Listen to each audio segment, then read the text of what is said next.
Good day, educators! And today, I'll be walking you through the topic grading system and the grading system of Department of Education, focusing on lesson 8.1 to 8.4. So, we are now here at the very last part of the process of assessment of being a teacher. It is to provide a grade and assigning a grade to your student, because it is the very last step to assess your student. Yes, I know that education is circular in motion, because once we are done giving them grades, we will introduce another topic, right? But again, giving grades to your student is the very least part of the least part of the assessment. So, in this topic, we'll explore how different grading system works, their pros and cons, and how they affect our classrooms and students. But before we proceed to our proper discussion, allow me to read today's learning objectives. So the first one, explain the key concept of norm referenced and criterion referenced grading systems, including their assumption, advantages, and limitations. The second, apply DepEd's grade computations process using sample data to determine quarterly and final grades across learning areas. And lastly, value the importance of transparency, fairness, and early intervention in promoting learner success and guiding remediation. Now, are you ready? Well then, let's proceed to our proper discussion. Now, norm reference grading. Norm reference grading assigns grades by comparing a student's performance to the performance of defined group. So the idea is that a grade indicates relative standing. Let's say 18th percentile is equal to performed as well as or better than 80% of peers. So sometimes it is used for selection, screening, and context with limited places. So what does it mean? So first, norm reference grading. This system compares a student's performance to that of their peers. So if you're in the 80th percentile, it means you performed as well as or better than 80% of your classmates. It's like a race. Your grade depends on how you rank compared to others, not just on what you know. This is often used in competitive settings like scholarships, screenings, or entrance exam. Well, I don't know for you if you remember, but during my elementary days, there's this ranking like first honor, second honor, something like that. And during those days, I am always at the top one. So there are no other people or other classmates of me that can get the top one unless they have a higher grade than me. So yeah, this is one of the example of norm reference grading, because your grade or your standing in ranking will depend on the scores or the grades also of your classmates or peers. So as I've said earlier, just like a race, there's a ranking. The first runner-up, second runner-up, and something like that. Now, norm reference, how it works. So the mechanics is pre-established distribution of grades. Example, top 15% is equal to excellent. Statistical basis, assumption scores approximate a normal distribution. Uses mean and standard deviation to set bands. Now, what does the mean here? So the mean, that's the average score or grade, while the standard deviation, that is the distance between the average grade and the grade of the students. So for example, class mean is 70 and standard deviation is 5. So the central is plus or minus 1, standard deviation is equal to 65 to 75, majority of the students. Now, let me explain that too. So the top 15% might get an excellent grade. It assumes that scores follow a bell curve. If you remember, in our grade 12, there's this subject statistics, and we've encountered the bell shape there. Here, the negative and the positive. So most students fall in the middle. The middle, there's a line on that bell, the middle, and the fewer are at the top or at the bottom. So let's say the class average is 70. So the average class is 70. Now, and the standard deviation is 5. That means most students scores between 65 and 75. Grades are then assigned based on how far a student's scores is from the average. Now, what are the pros and cons of norm reference? Now, the advantages is it identifies top performers, of course. Predictable distribution for selection. The limitation of it is that equivalency problem. Same grade doesn't equal to same mastery across cohorts. Promotes competition. Yes. May discourage collaboration and can make mask absolute learning gains. So, the advantages of this grading system is that it will determine who's at the top. Who's at the top, let's say, during the entrance exam. During the LPT exam, licensure exam, there will be always top 1. There will be no 2 persons in a single rank. And it can be easily identified because their grade is not the same as the others. So the big drawbacks of this is that students might get a high grade in one class and a low grade in another, even with the same scores, just because the group is different. It can also create unhealthy competition and hide real learning progress. Now, I do agree with this because when students perceive learning as a competition, they will drag their peers down just so that they will come up to the top. That's what will happen if your grading system, or you will use this grading system to your students. It will not create a healthy environment for them. So, yes, think twice and make sure to consider the situation before applying this grade system. Now, let's move on to another. This one is the criterion reference grading. Now, it assigns grades according to fixed, predefined standard or cutoffs. Now, the idea is that any students who meets the criterion receive the corresponding grades regardless of peers' scores. So, they will receive a reward. They will receive a, award. They will receive an award regardless of their score and the score of their classmates. Now, this grading system typically used in mastery-focused instruction, competencies-based programs, collaborative tasks, because this will show that the students already mastered the course that they're studying with. No? So, no matter how other performs, you will still receive a reward. So, it's like a driving test. If you meet the requirements, you pass. This is great for mastery-based learning, as I've said earlier, where the goal is to ensure everyone reaches a certain level of understanding.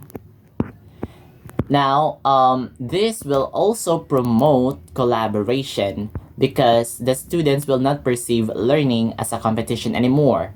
Because no matter how higher the grade are, it will not define the others' ranking, because there will be no ranking here. This also applies in high school high school, college, because the grading system there is different. It's not about top one, top two, but it's about honor with highest honor. See the difference there? There's no like a competition rather there. So example scales. Let's say the 1.0 is excellent. That is equivalent to 98 to 100 for option A and 85 to 100 for option B. 1.5 is a good, which stands for 88 to 97 for option A and 80 to 84 for option B. And for flat 2, 75 to 87 for option A and 70 to 79 for option B, and so on and so forth. So this shows that even within the criterion reference systems, the cutoffs can vary depending on the institution or context. So what does this mean? So can you notice? Did you notice that the range of option A is a bit higher for excellent, like 98 to 100? This is applicable in DepEd because to reach a with highest honor, you will need to reach the 98 to 100 grade, which is of course the excellent. But if you're in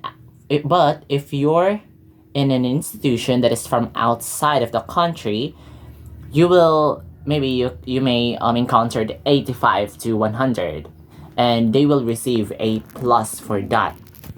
See, so based on these options, your institution you're in will depend to what you choose. Okay. Now, what are the benefits and safeguards of criterion reference? The benefits is that it emphasizes mastery, encourages collaboration, and transparent expectation. So unlike the norm reference,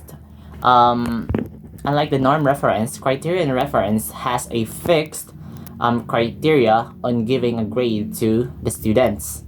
So let's say if the students reaches 98 of a grade, they will receive a with highest honor award.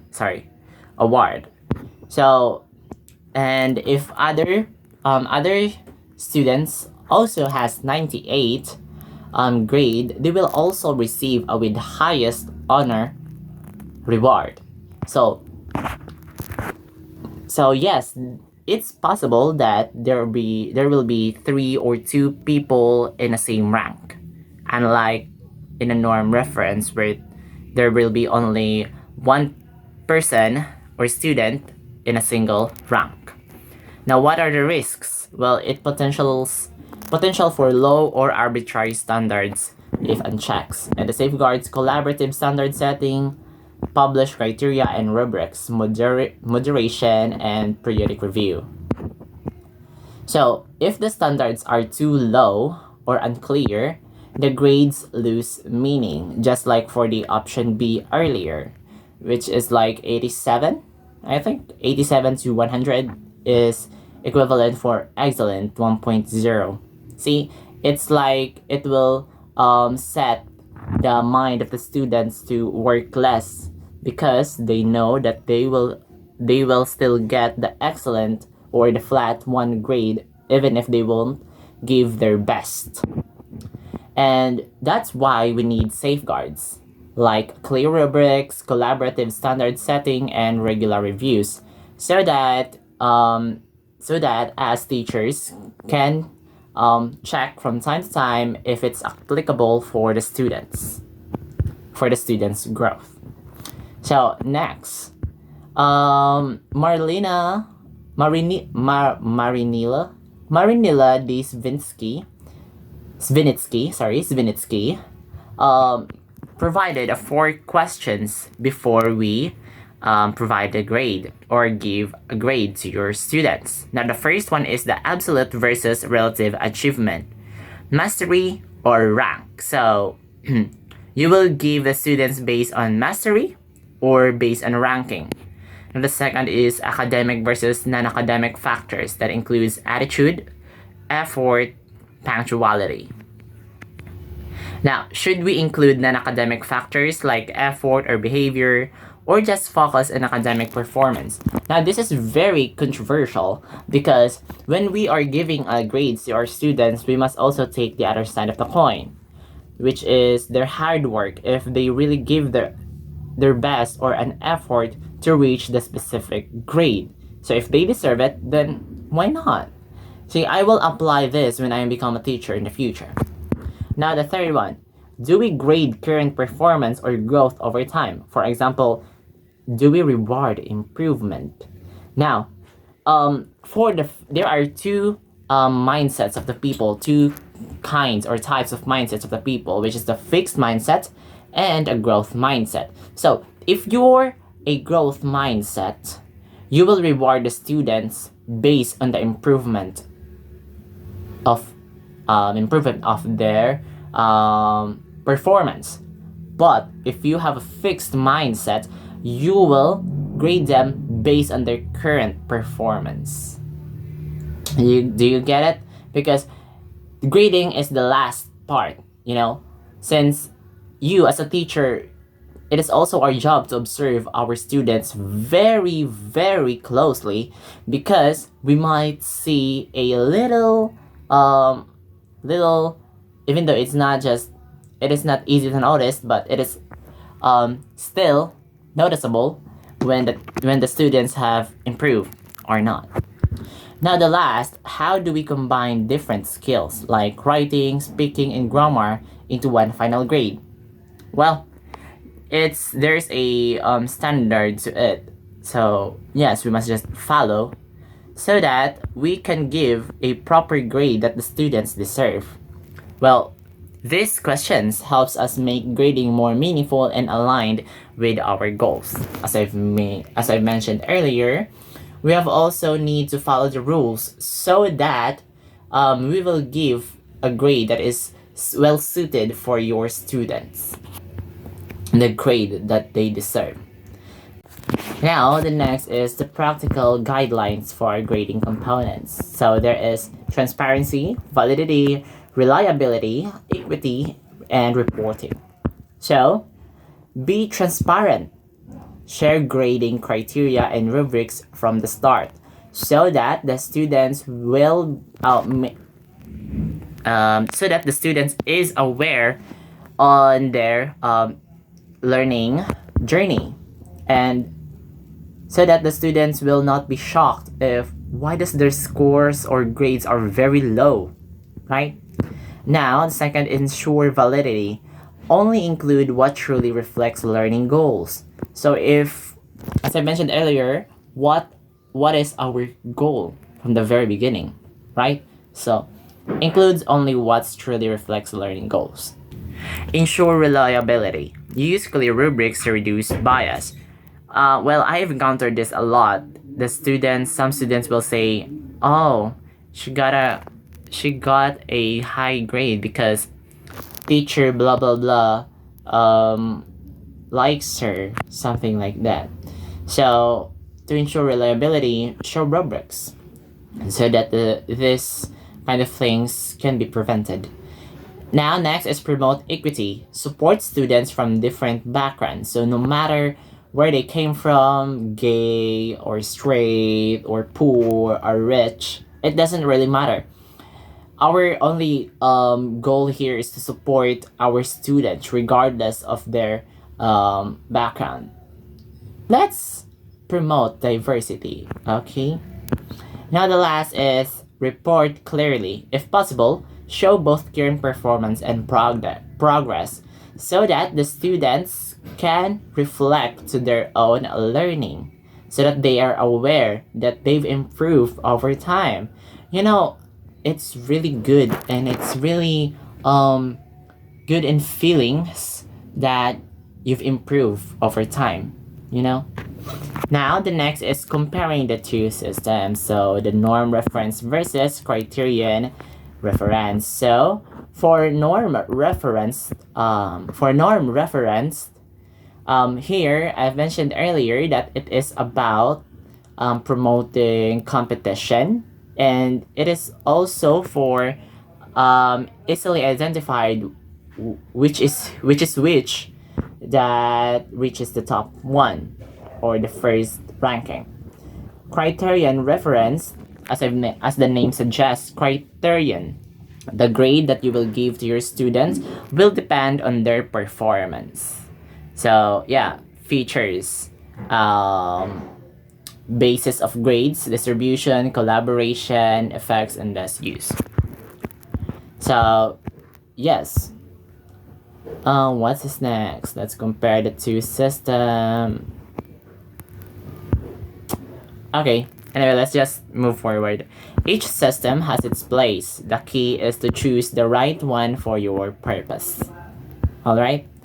And take in mind also that regardless of the grading system that you will choose, the institution will also depend. Alright? Now, let's move forward for classroom implementation checklist. So, first, decide purpose first. Ranking or mastery. Define components, list assessment, set weights. Oh, yeah, sorry. I've mentioned this earlier na. So, create rubrics and exemplars for subjective tasks and non-academic measurements. So, moderate and review, cross teachers, calibrate and periodic standard checks. Communicate early. Inform students and parents about criteria, remediation, and report.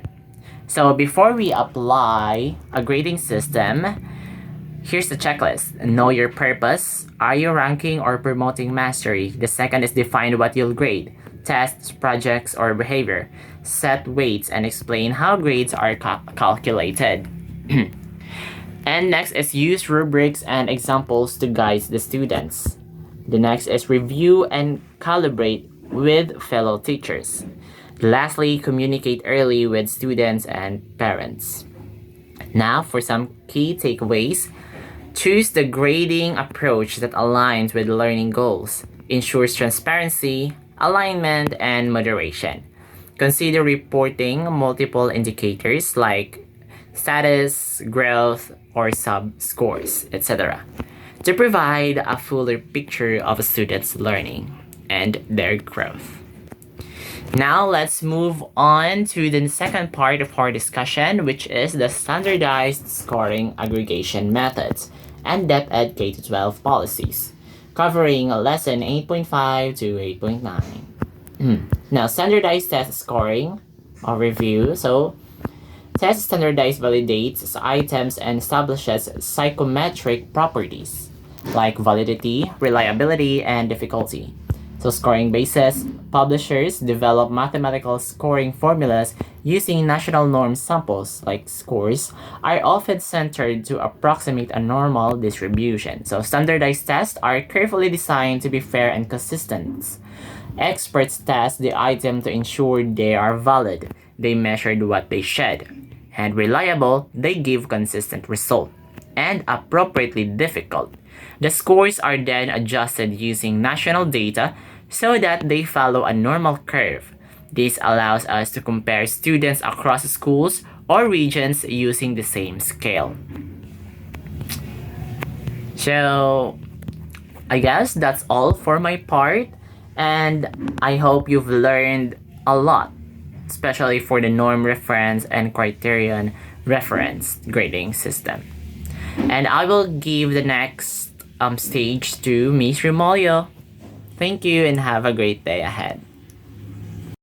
Let us begin with standardized test scoring. Standardized tests are designed using psychometric scoring systems.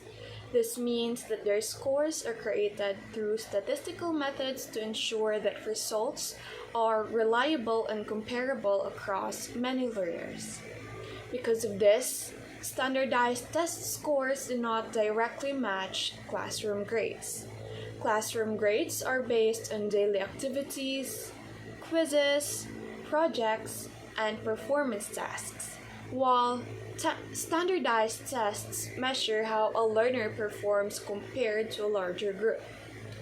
That is why a standardized test score should not be interpreted as a learner's actual class grade. To properly understand these scores, teachers must refer to the technical manual provided by the test developer. This manual explains how scores are computed, what the score levels mean, and how results should be interpreted. These features of standardized tests have important implications for teachers. First, standardized tests should be used mainly as diagnostic tools. They help teachers identify learning gaps, strengths, and areas that need improvement. However, standardized test scores should never replace classroom grades. Classroom grades reflect a learner's overall performance across the quarter, including participation and authentic tests. When reporting standardized test results, teachers must provide clear explanations.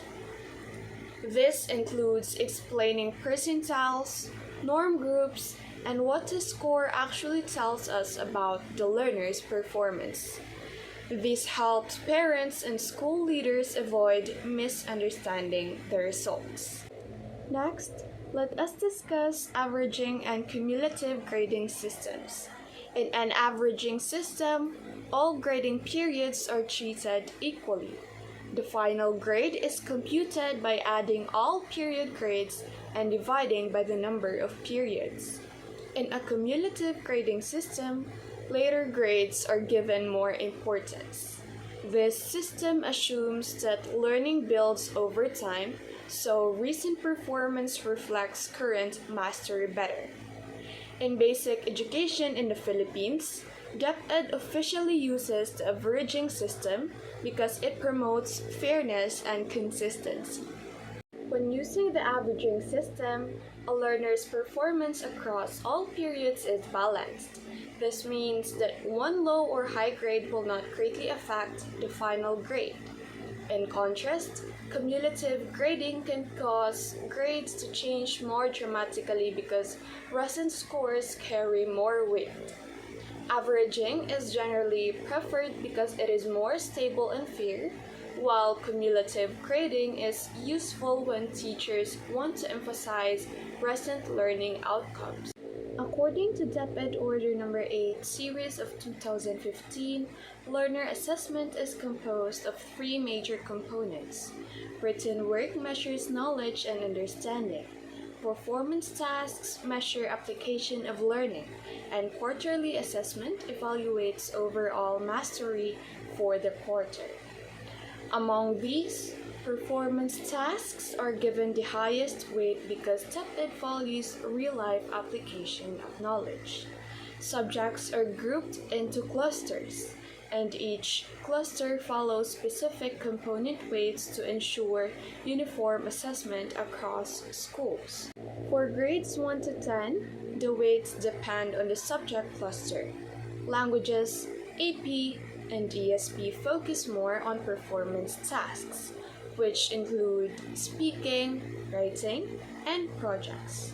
Science and math give balanced weight to written work and performance tasks to assess both understanding and application. MAPE, EPP, and TLE emphasize skills and performance, so performance tasks carry the highest weight. This structure ensures that assessment matches the nature of each subject. In senior high school, assessment becomes more specialized and performance-oriented. Core subjects still prioritize performance tasks, while applied and specialized subjects give greater weight to outputs such as research papers, exhibits, and performances. This grading structure aligns assessment with college and career readiness goals. Grade computation under DepEd follows a systematic and transparent process. First, raw scores are totaled per component. Second, teachers compute the percentage score, which reflects the learner's performance relative to the highest possible score. Third, percentage scores are multiplied by their respective component weights to obtain weighted scores. Fourth, These weighted scores are added to determine the initial grade. Finally, the initial grade is converted to the quarterly grade using the DepEd transmutation table. This example demonstrates how the process works in actual classroom practice. After computing all weighted scores, the learner obtains an initial grade of 84.86. Using the DepEd transmutation table, this initial grade is converted to a quarterly grade of 90. This transmutation ensures uniform interpretation of grades across schools. For reporting purposes, kindergarten learners are assessed using qualitative tools and not numerical grades. For grades 1 to 10, the final grade is computed by averaging the four quarterly grades per learning area, while the general average gives equal weight to all subjects. In senior high school, grading follows a semester-based system, with final grades averaged across 2 quarters. DepEd policies emphasize both accountability and learner support. Grades are reported as whole numbers for clarity. Teachers must provide early warning to parents if a learner shows consistent difficulty. Learners who fail to meet the minimum standard of 75 receive remediation through extra lessons and reassessment, ensuring that no learner is left behind.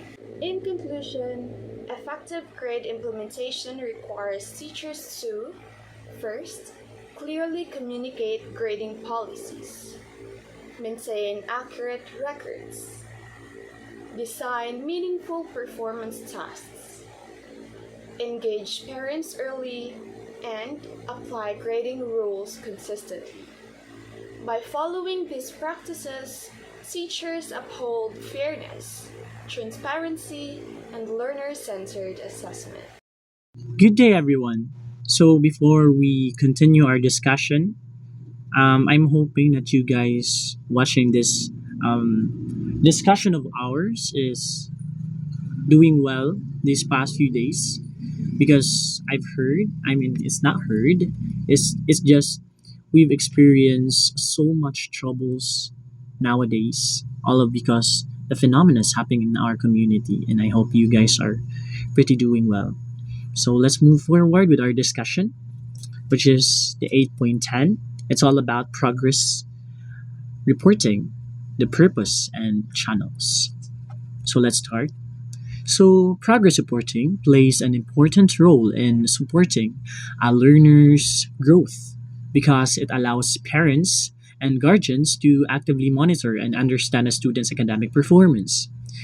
Through progress reports and report cards, parents are given a clear picture of how the learner is doing in school, which helps them find ways to guide, motivate, and assist the student at home. So, this shared awareness encourages parents and teachers to work together rather than functioning separately in learning process. The purpose of progress reporting goes beyond simply showing grades. It serves as a tool for early intervention, helping teachers identify areas where a student may be struggling and allowing parents to respond with timely support. When concerns are communicated early, learners are given more opportunities to improve before challenges become overwhelming for them. At the same time, progress reporting highlights achievements, which can boost a students' confidence and motivation. Report cards, along with channels such as parent teacher conferences and digital communication platforms, help strengthen this connection by making feedback accessible and understandable. When these channels are used effectively, they create a continuous cycle of communication and cooperation. In conclusion, with these point, progress reporting ensures efficient monitoring and fosters a harmonious partnerships with among teachers, parents, and guardians, leading to meaningful improvements in students' academic performance and personal development. Moving forward, we have the report card components and descriptor. So, the report card components and descriptors play a significant role in helping parents and guardians clearly understand a learner's academic standing under the DepEd grading system. Instead of presenting raw numerical scores alone, grades are transmuted into performance levels and descriptive indicators that explain what the learner can actually do. So this approach makes academic results more meaningful and easier to interpret, especially for the parents who may not be familiar with technical grading computations. One important purpose of these components is to provide a fair and standardized representation of students' performance. The use of descriptors such as outstanding, very satisfactory or needs improvement allows learning progress to be communicated in a more holistic way. I bet you guys are familiar with these terminologies because it is present in everyone's report card. These descriptors are do reflect not only test results but also performance tasks, written works, and other learning evidence, ensuring that the evaluation aligns with the DepEd's emphasis on balance and competency-based assessment.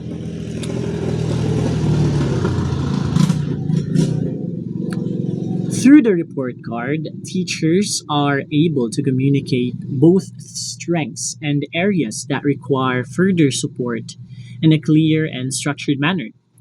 For parents and guardians, these descriptors serve as guides for understanding where their child excels and where guidance or intervention may be needed.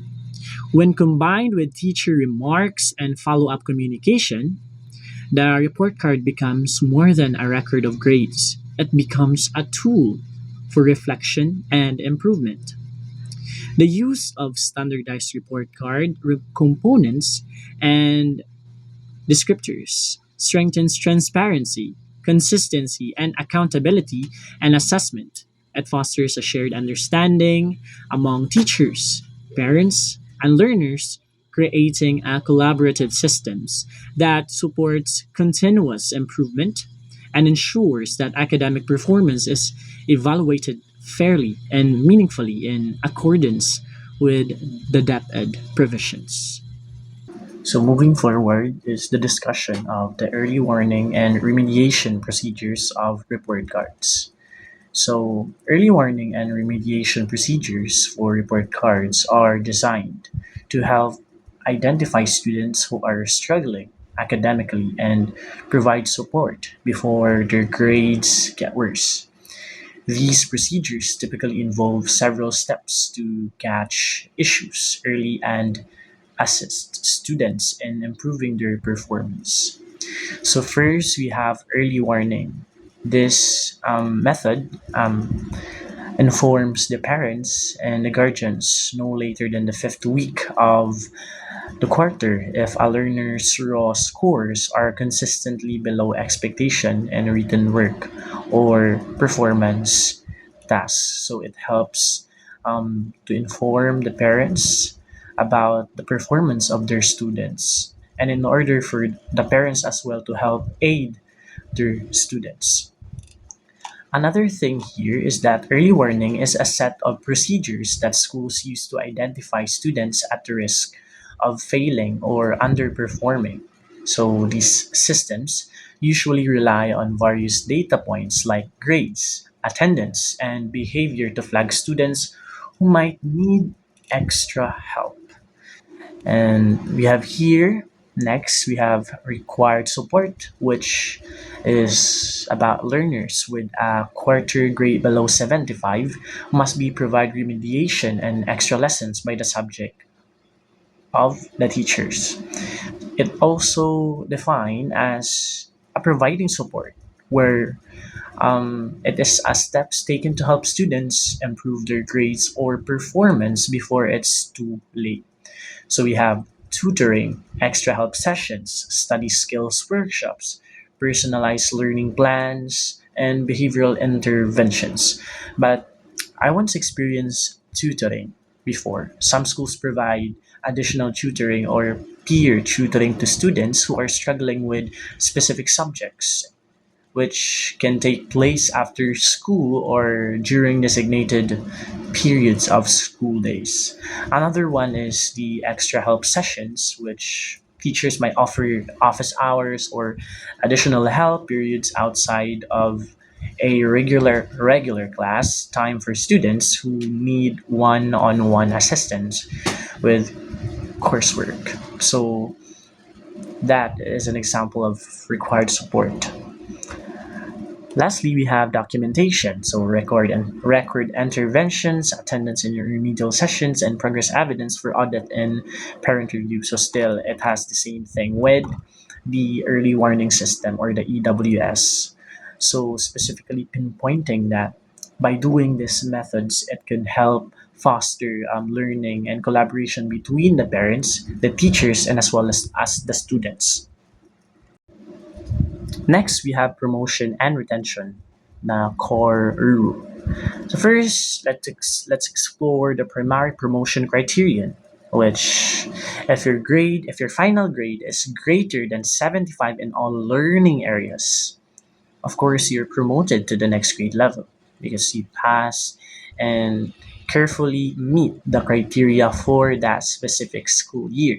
But if you meet 74 and below grades for your final grade, then it means that you failed and you cannot proceed to the next grade level.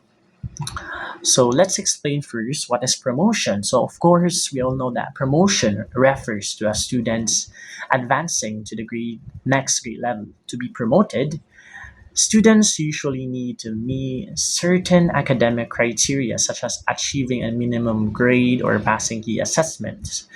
And that bed, the passing grade is 75. If you meet those specific criterion, that means that you can proceed to the next grade level. Retention is when a student is required to repeat the same grade level because they haven't met the necessary requirements for promotion. Retention is typically considered when a student has not made enough progress academically or has not passed the required assessments. So these are the following criteria for retention. So first, we have failure to meet academic standards. Maybe grades or failing scores of assessment. Another thing, the second one is low test scores. Of course, it's very understandable. Third is poor attendance or engagement because if you don't have attendance in that specific date of your schedule in class, it it might hinder for you to catch up with your surroundings, the class. Maybe you missed the discussion and then it's very important, or maybe you guys have assessment during that time that you're absent. Another one is the engagement.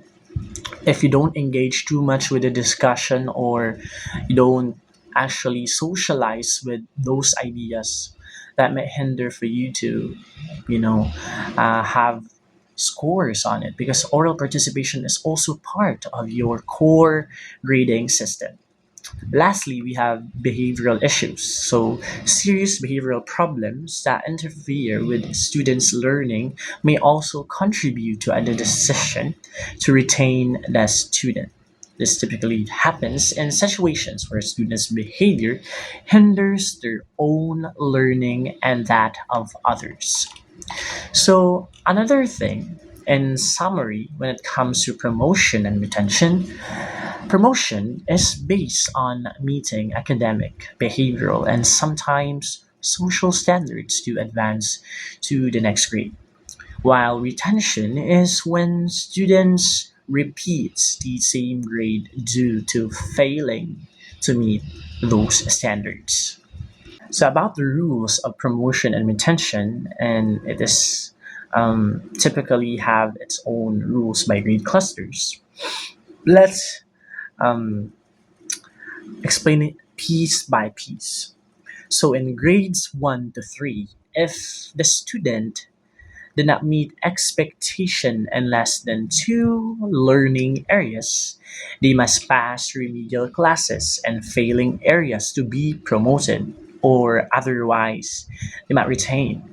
In grades 1 to 3, they still can have that second chance to pass all of those, you know, activities that might be given for these specific students who did not meet expectation in terms of their grades, so that they can avoid being retained. Another thing, if the student did not meet expectation in less than three learning areas, there will be no chances, and automatically they're being retained. Moving forward, we have grade 4 to grade 10 levels. If the student did not meet expectation in less than two learning areas, they must pass remedial classes and failing areas to be promoted, otherwise retained. The same thing with the grades levels 1 to 3. But if the students in grades 4 to 10 did not meet past expectations in three level areas, of course it could result to being retained.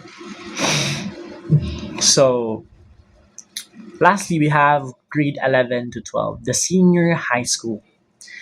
For senior high school, semester final grades determine promotion within strands, and it follows strand specific policies for applied specialized subjects and work immersion. So, the remediation delivery, structured remedial classes, extra lessons, or interventions before a final promotion decision. And it also, we have appeals and review, documented review of remedial outcomes. The teachers and school administrations verify evidence before promotion. Actually, the senior high school, system is quite more complicated than the grades 1 to 10, because senior high school supposedly is, the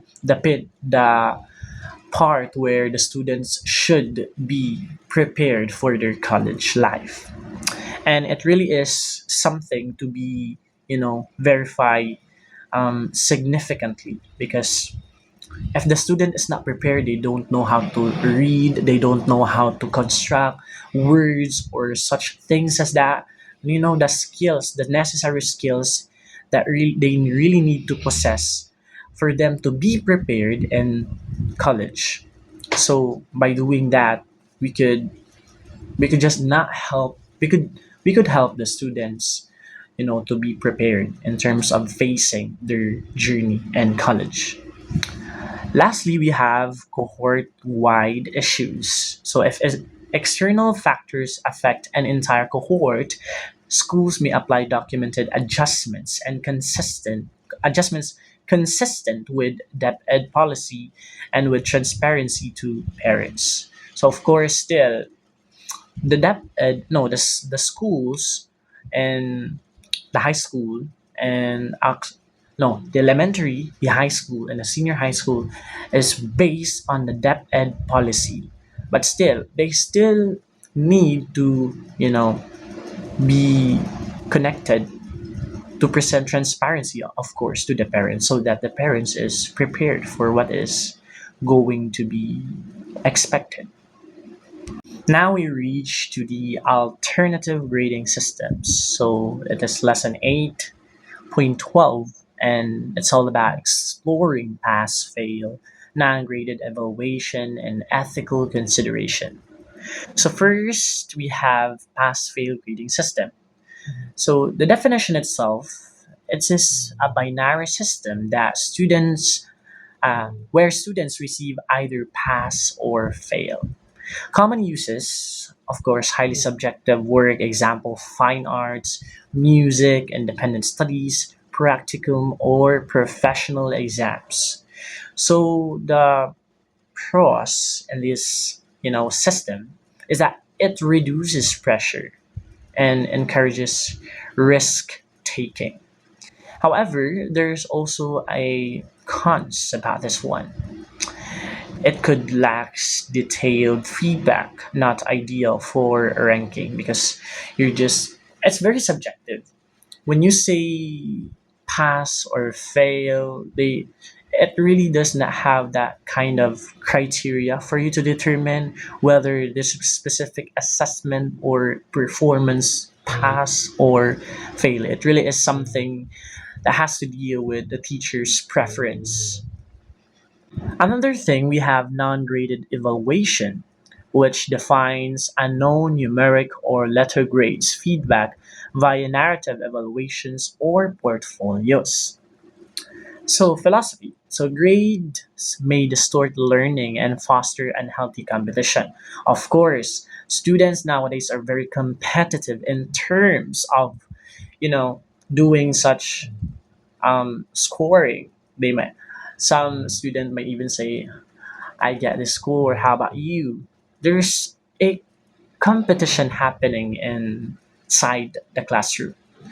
So, in non-graded evaluation, it focuses on intellectual growth and qualitative feedback rather than having, you know, quantitative feedback that leads to competition.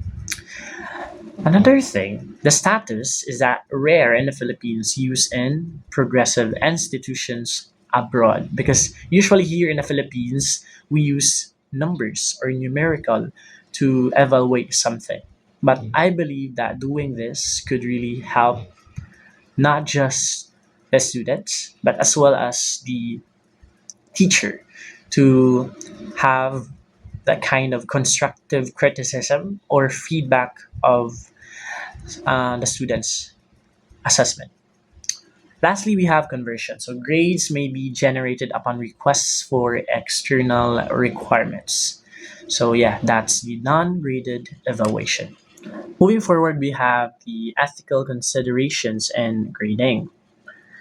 In terms of ethical considerations and grading, it is very complex because sometimes uh, there's a specific influence of teachers that they base solely on what is, competent in their eyes. Sometimes there could be bias. Sometimes a teacher could be biased if they don't consider ethical considerations at all. So, of course, to be an effective educator, we need to balance fairness, clarity, and objectivity. We don't solely, give higher grades to these students just because they are part of our family member or they maybe we have relationships with them or affiliation with them. We need to be balanced. We need to be fair. We need to be, clear in terms of considering these grading because we have two roles as an educator. We are evaluators and evaluated. As both evaluators and evaluated, teachers must be thoughtful and empathetic. If we do feedback, we need to construct feedback with empathy, with proper tone, and a constructive feedback so that the students could take it positively and in order for them to grow. Another thing, one really thing to consider is objectivity versus empathy, standardization versus flexibility, and accountability versus student centered learning. We have so much, you know, you have so much responsibility as future educators, and that is the following that we need to consider, that we need to uphold. Practical guidance for teachers and administrators. So, of course, we need to communicate early and often.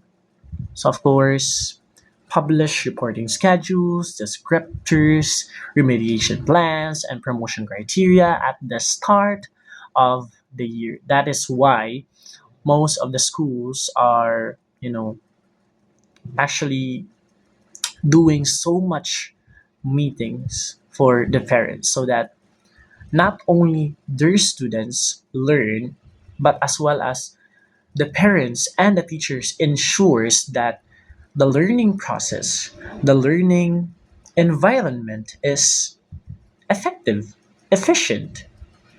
There's actually, cooperation happening or collaboration happening in the environment between the parents, the teachers, and as well as the students. Because at the end of the day, students is the beneficial, or I mean, the beneficiary of the parents and teachers' work. Lastly, we have keep clear records.